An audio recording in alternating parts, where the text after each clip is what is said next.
Mas maayos na raw ang lagay ng kalusugan ni Senadora Miriam Defensor Santiago at pagaling na raw ang kanyang cancer.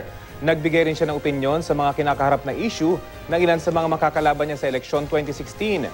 Narito ang aking report.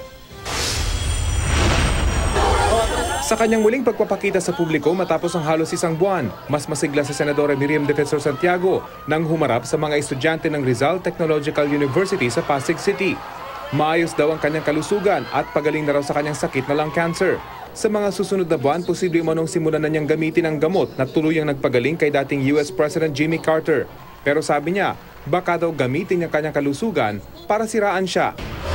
When I say I am ready to run for president, why is it that there are dozens of people who are all too ready to say, no, you're not. This concerns me.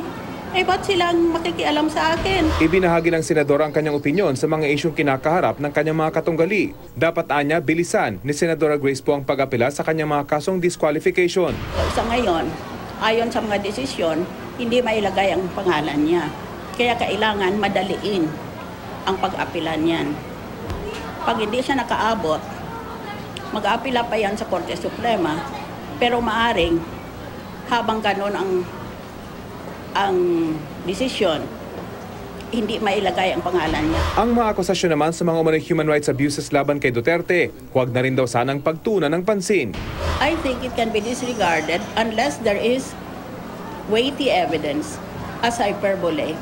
One of those things that politicians sometimes say, sometimes in an exaggerated way, to catch the attention of the public. Muling paalala ng senadora sa mga estudyante, ang eleksyon 2016 ay hindi parang entertainment, kundi pagkakataong piliin ang susunod na leader ng bansa.